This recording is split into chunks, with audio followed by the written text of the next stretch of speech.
Nilagay ko muna ang gamit ko sa ilalim ng drawer, maski ang helmet ay ipinatong ko na lang din. Hindi naman kukunin iyon ng kaibigan ko kaya iuuwi ko na lang iyon mamaya. Here's your coffee. Head Agent Mika Zimmerman. Ngisi ko sa aking kaibigan. Tumikwas lang ang isang kilay ni Mika. Thanks. Pasensya na kung walang tinapay ako may offer sa'yo. May nag-hoard kasi kahapon, kaya maaga ko ngayon para sa delivery nila. Wish ko lang, wag mo na ubusin ni Miss Carol ang paninda ko at nang makabili pa ang mga loyal kong suki. Salita ko habang ako naman ang bumalik sa coffee maker para gawan ko ang sarili ko ng kape. Miss Carol? Tumango ako. Oo, loyal suki ko sila. Actually, hindi talaga siya, kundi ang company nila. Araw-araw iyon at walang mintis ang pagbili nila sa akin. Minsan nga nagtataka na ako kung hindi ba sila nagsasawa na o baka magka-diabetes sila. Napanguso pa ako sa huli kong sinabi. Kahit na ito ang business ko ay alam ko naman na masama sa katawan ang malabis na pagkakape. Naupo ako at katapat ko ngayon si Mika. Tumaas ang sulok ng labi ni Mika at biglang napailing. Ang lupit talaga. Kaya pala. Napatitig sa kape si Mika na parang may iniisip na kakaiba base sa itsura niya. Ano? Pagtataka ko dito, hinaplas ni Mika ang buhok niyang sobrang linis at ayos ng pagkakapusod. Ano kayang gel ang gamit dito at sobrang unat at parang matatakot ang isang pirasong buhok kung tatayo pa. May sinusuot din kasi itong cop na pampulis na sa tingin ko ay sa trabaho na niya isusuot dahil may helmet siyang gamit. Wala. Ang gugulo niyo kasing dalawa. Bahala na kayo sa buhay niyo, total naman matatanda na kayo. Sabay higop nito ng kape. Kumunot ang noo ko sa sinabi ni Mika na parang out of this world na salita. Ano sinasabi mo, Mika? Never mind. Anyway, mag-iingat ka sa biyahe mo at sa tingin ko ay hindi kita maaabutan. But I'll try my best. Masyadong hectic lang ang schedule ko this following days. Okay lang, Mika. Naintindihan ko naman. Saka babalik din naman ako with pasalubong pa. Nagtaasan ang dalawang kilay ko at ngumiti sa kanya. Asahan namin yan. Ngisi nito. I'm pretty sure na hindi ka naman pababayaan ng mga tao doon. Bukod kay Attorney Chauvin, may bantay ka pa. Tumayo si Mika. Napatingin ako sa kape niya. Wala na agad laman. O siya, salamat sa kape. Kita-kits na lang tayo. Mag-iingat ka, Grace. Napatayo na rin ako. Oo naman. Ikaw din, palagi ka mag-iingat sa trabaho mo. Mamimiss kita at ang mga kaibigan natin. Yumakap ako kay Mika ng mahigpit at ginantihan naman din niya ako ng yakap. Bye-bye. Kaway ko sa kanya habang hatid ko sa labas. Sumakay muna ng motor si Mika at nagsuot ng helmet bago kumuway sa akin. Nang mawala na ito sa aking paningin ay napabuntong hininga ako. Pumasok na ako at naupo sa may counter. Bigla ko naisip na parang mahirap ang haharapin kong buhay once na makakaapak na ako sa bansang iyon. Ano kaya ang mangyayari sa akin? Magiging masaya ba ako kapag nakita ko ang totoo kong ama? Yung mga tao sa paligid ni Mr. Watengjung, hindi ba sila katulad ng napapanood kong teleserye sa telebisyon na patayan talaga para lang makuha ang kayamanan? Bumigat ang pakiramdam ko. Wala akong matatakbuhan at mahingan ng tulong kapag nangyari ang nasa negatibong pag-iisip ko. Si Ken lang talaga ang pwede ko maaasahan. Sana lang ay hindi ako biguin ng abogadong iyon. Kahit pa sabihin na nagtitiwala ako sa kanya, maigi na iyong nag-iingat. Napabalikwas ako nang marinig ko ang katok ng sliding door. Napangiti ako dahil si Manong delivery iyon. Agad akong tumayo at lumapit sa pintuan para buksan iyon. Good morning po, ma'am. Bati ni Manong sa akin. Good morning din po. Mabuti po't maaga kayo ngayon. Nakangiting ani ko. Napakamot sa ulo si Manong. Oo. Sabi kasi ng boss namin ay dapat po kayong mauna dahil mayayari kami ng aking driver kapag hindi ka po namin inuna, Ma'am Grace. Kunwari pa akong natawa pero sa loob-loob ko ay gusto ko rin talagang pagalitan ng mga ito dahil matagal kong mag-deliver. Hindi naman nagtagal ay ibinabana ng ilang kasamahan ni Manong ang mga tinapay na bagong bake pa dahil mainit-init pa sa lagayan. Sinisigurado ko rin na tama at kumpleto ang mga orders ko para walang aberya. Matapos noon ay umalis na ang mga ito. Through online lang din naman ang bayad ko. Hindi kasi ako mahawak ng malaking pera dahil idinadeposit ko agad ang kinikita ko sa bangko every twice or thrice a week. Good morning, Miss Grace. Masayang bati ni Ferry. Good morning. Ang aga mo today. Masaya ako dahil may makakasama na ako ngayon. Yes po, madam. Alam naman namin na maaga ka ngayon dahil wala na tayong stocks. Kaya inagahan na namin dalawa ni Ana. Pero wait, sino pang babaitang iyon? Charan! Good morning everyone! Biglang pasok ni Ana nang hindi namin namamalayan. Dahil maagang nagsidatingan ang dalawa ay mabilis naming natapos ang aming trabaho. Kaya kahit 8:00 pa lang ng umaga ay nagbukas na kami. Kaya may iilan na rin customer na bumili. Habang nagtatrabaho ay nagpa-deliver ako ng aming makakain ngayong breakfast. Bala kong ilibre sila sa kanilang maghapon ng kanilang pagkain. Parang padisbidida ko na lang din para sa kanila. Food delivery! Matapos kong magbayad ay umalis na ang rider. Tuwan-tuwa pa ang dalawa dahil nakakain sila ngayon ng kanin sa umaga. Sinadya ko talaga iyon para busog na busog ang bawat isa sa amin para lumakas sa umaga pa lang hanggang abuti ng gabi. Gamit ang cellphone ko ay nagpatugtog kami mula sa malakas na speakers na binili ko pa sa Divisoria, ilang buwan na rin ang nakalilipas. Game na game naman si Ferry at pangmalakas ang K-pop ang nais.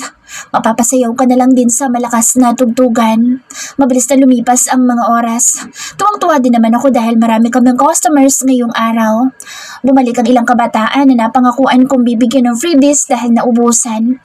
Masayang-masaya naman sila. Ang iba ay napapaindak pa nga sa sayaw. Nang magtanghalian ay bala kong umorder para sa aming pagkain nang biglang may dumating na food delivery. Kahit nagtataka ay bigla akong kinutuban. Ayoko na nga sana pang isipin na galing iyon sa lalaking sinampal ko kagabi pero sa tingin ko ay tama ang kutob ko. Lumabas ako ng glass door. Kanina po yan galing kuya?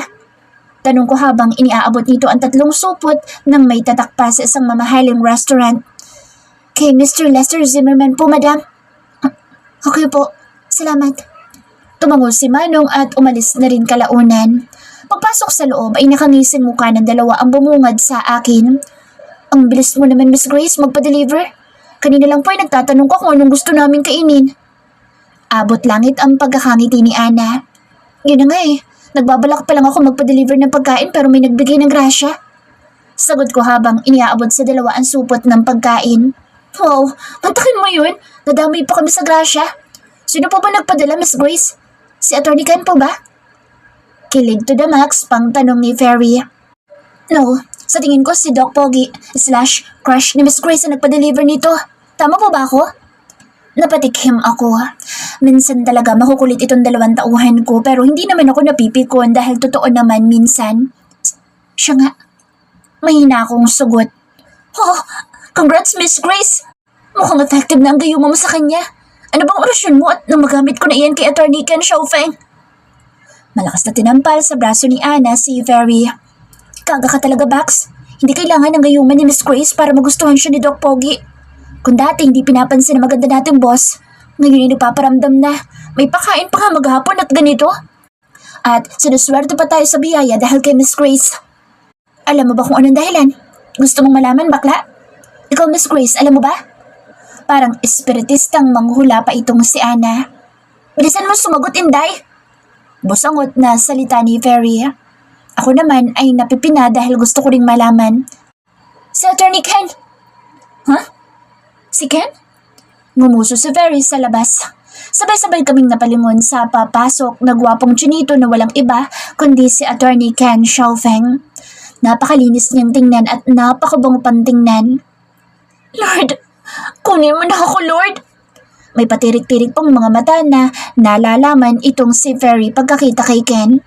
Hello? Good afternoon, guys! Masayang mukha ni Ken sa amin. Good afternoon din, Pogi. Ay, Sir Ken. Malanding sagot ni Ferry. Naku, attorney. Saktong-sakto. Lunch na po. Kain po kayo. Mukhang kulang yan sa akin pa lang. Don't worry. Dadagdagan pa natin yan. Mabilis nitong kinuha ang kanyang cellphone sa bulsa at may tinawagan. Sabay-sabay na nagtilian sa kilig at tuwa si Ana at Ferry. Natatawa na lang ako. Tama nga ako. Si Doc Pogi nga ang nagpadala nitong food natin, Miss Grace. Malaking ngisi ni Ana. Siya nga. Sagot ko. Sana all na lang kami, Miss Grace. Nagtawanan na lang kami. Tumigil lang sa kulitan ang dalawa nang may pumasok na customer. Si Ken naman ay nilapitan ko at pinaupo ko. How's your work? Flight natin, kailan? Tanong ko. Sa hapon ng flight natin kaya susunduin kita bukas ng umaga.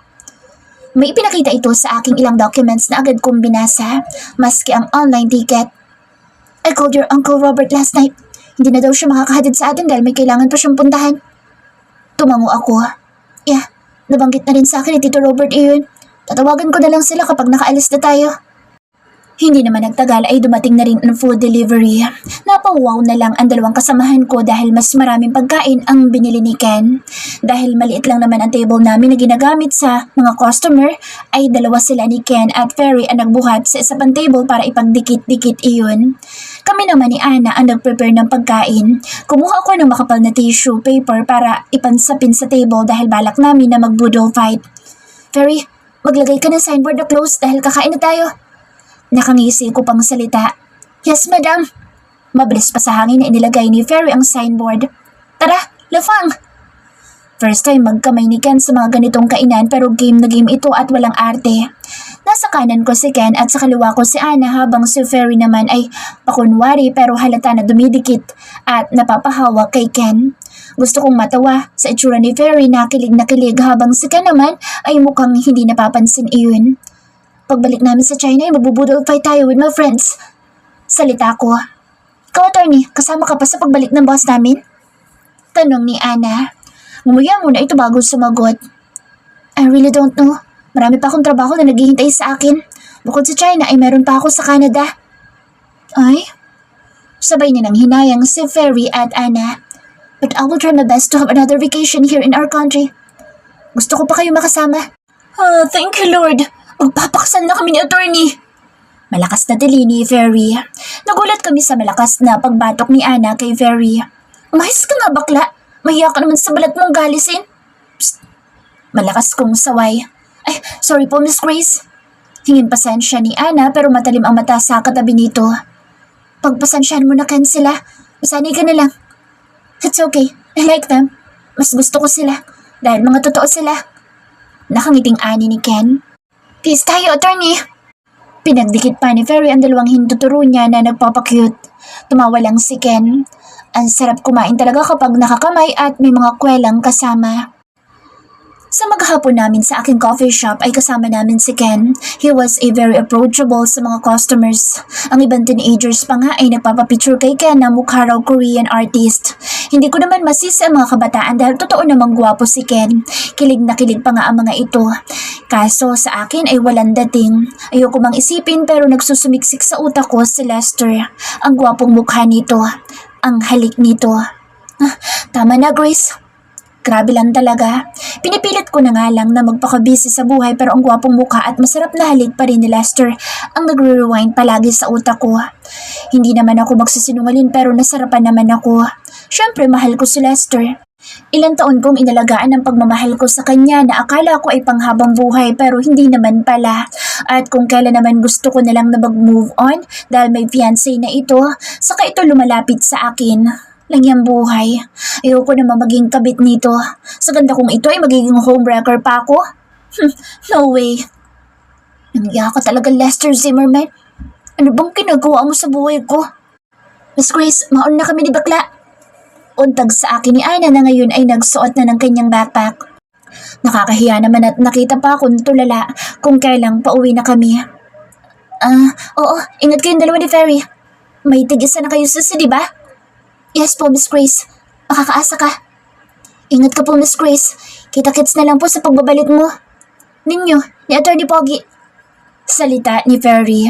Natawa ako nang kurutin ni Ana si Ferry sa braso. Dami mong alam, Bax. Kahit maging babae ka, hindi ka pa rin papansanin nun, no? Ingitera ka naman dyan, bruha. Mataray na sagot ni Ferry kay Ana. Lumapit si Ken sa dalawa kaya tumigil ang bangayan. Gusto niyo bang ihatid ko na rin kayo? Alok ni Ken. Yes po. Naku, hindi na po, attorney. Salamat po. Si Miss Grace na lang po ihatid ninyo. Siya ang dapat ninyong ingatan dahil siya ang aming pinakamagandang boss. Mabilis na sagot ni Ana at hindi pinasingit si Ferry. Okay, ingat kayong dalawa. Hope to see you soon. Ingat din po kayo na maganda namin, boss. Wish lang namin na magka-boyfriend na si Miss Grace pagbalik. Malakang pagkakangisi ni Ana. Yes, sure na sure yan. Matinis ang boses na ani Ferry. Kayo talagang dalawa. Natatawa na lang ako sa mga ito, lalo na kung makanguso itong si Ferry kay Ken. Hindi naman nagtagal ay nagpaalam na nga ang mga ito at umalis na. Ako naman ay chinek ng maigi ang lahat ng gamit at outlet bago kami lumabas ng tindahan ni Ken. Tinulungan pa ako magsarado ni Ken at ganoon na rin sa pagbaba ng roll-up. Nagmadali pa sa paglapit ng sasakyan si Ken para lang ako ay pagbuksan nito. Napaka-gentleman talaga nito. Ang swerte ng magiging girlfriend o asawa nito sa future. Super secured na sa buhay, secured pa sa pagmamahal. Thank you. Pagpasok ko ay siya namang pag-ikot ni Ken sa kabila para maupo sa driver's seat. Bago kami umuwi ay nag-order ulit ng aming dinner si Ken. Grabe lang dahil hindi ito kuripot sa lahat ng pagkain. Talagang binusog niya kami sa maghapon. Kaya palagi itong may kape sa akin bilang pakonswelo. Habang nasa biyahe ay nag-uusap lang kami ni Ken about sa aming flight. Ang palagi lang nitong sinasabi sa akin ay maging handa ako sa lahat. Maging matapang at hindi makikitaan ng panghihina o pagkatakot. Hindi man direct sabihin ni Ken kung bakit kailangan kong gawin iyon, ay alam kong hindi basta-basta ang lugar na pupuntahan ko. Kung si Mr. Watangjung ay matapang at walang kinatatakutan, dapat sa kanya nag-iisang anak ay makitaan ng pagiging katulad sa kanya. Grace, I want you to be brave, smart and have no fear. Mariing salita ni Ken habang nagda-drive. Napatingin ako kay Ken. May kaunting kaba akong naramdaman. Pero bakit? Pupunta lang ako sa bansang iyon for my sick father. Hindi naman ako makikipagyara sa mga taong nasa paligid nila kung meron man. Napalingon si Ken sa akin at muling humarap sa daan. Yeah, that's true. Pero ngayon pa lang ay dapat ka na maging handa. The only thing I could do for you is to help and protect you. Natahimik ako at napaisip. Sa totoo lang ay ayoko naman talagang umalis ng bansa dahil payapa akong nagtitinda ng kape at may bahay akong mauuwian kasama ng mga kaibigan ko at pamilya ko sa Cavite. Kung hindi lang sa pagdating ni Ken at sa dala nitong balita mula sa biological father ko ay hindi magugulo ang buhay ko. Pero dahil bilang na lang ang araw nito ay hindi naman kakayanin ng konsensya ko na mawala ito sa mundo nang hindi kami nagkikita. Minahal ito ng mommy Gemma ko at ako ang kanilang bunga. Pero bahala na kung ano ang mangyayari. Ang magagawa ko na lang talaga ay manalangin ng marami para hindi ako mapahamak. Bahala na si Lord sa akin, sa aming buhay. Hindi ko na namalaya na nakarating na kami dito sa harap ng aming bahay. Thank you, Ken. Ingat ka sa pag-uwi.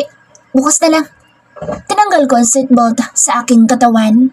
Akmang bubuksan ni Ken ang pintuan sa kanyang tabi ng pigilan ko. Huwag na, Ken. Kaya ko naman bumaba. Save your energy for tomorrow. Nagtaasan lang ang kilay nito.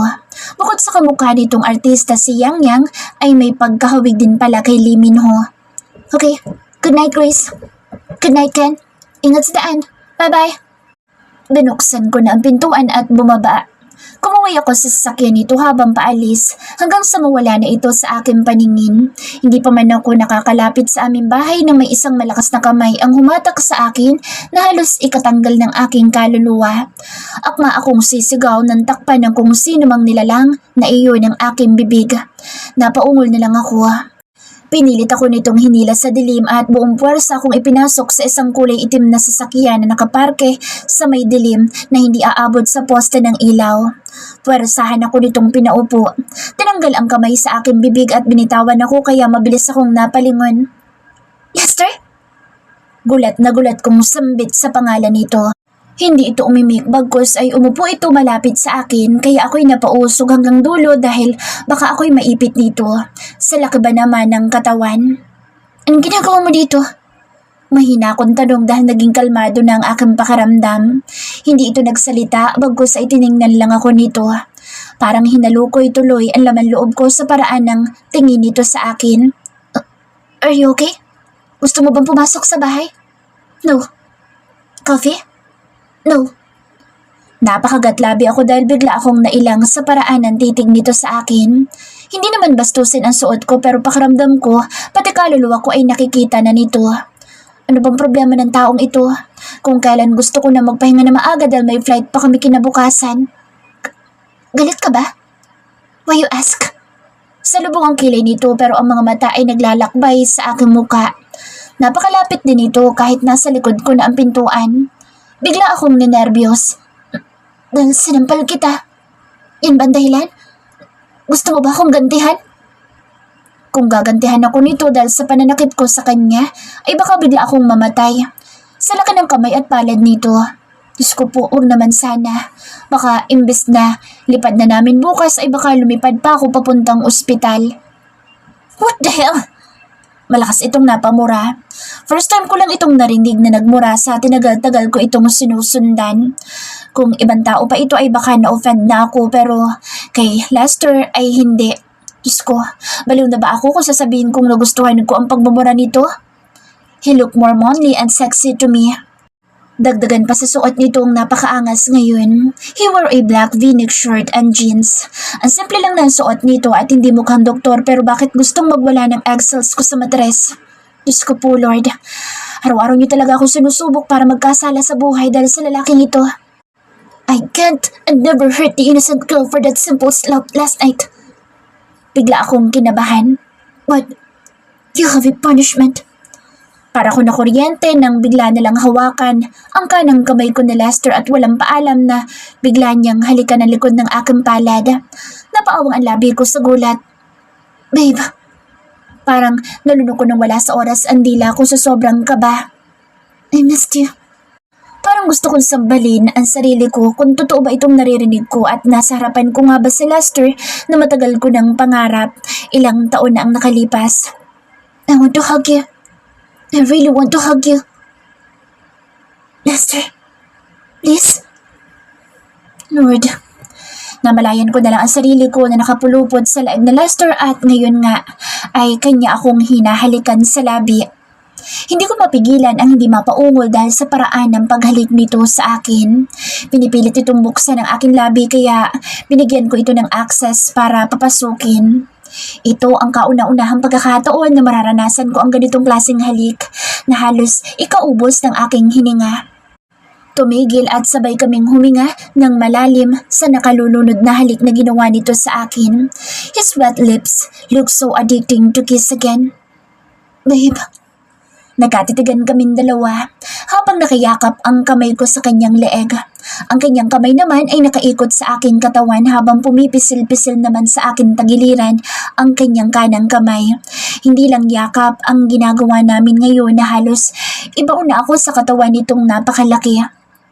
Lester, umangat ang isang kamay nito at hinaplos ang aking pisngi. So soft, so pretty and beautiful. Hindi ko alam kung lasing ba itong si Lester pero hindi naman dahil mabango ang hininga nito at ang sarap pa nga ng kanyang halik. Nakaka-addict pa nga.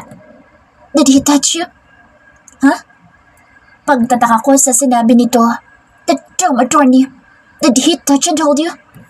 Parang may halong selos pang salita nito. Sige? Shit! Nagdilim ang mukha nito. Hindi. Mabilis kong sagot dahil bigla ay parang nakakaramdam ako ng takot sa galit ng mukha nito.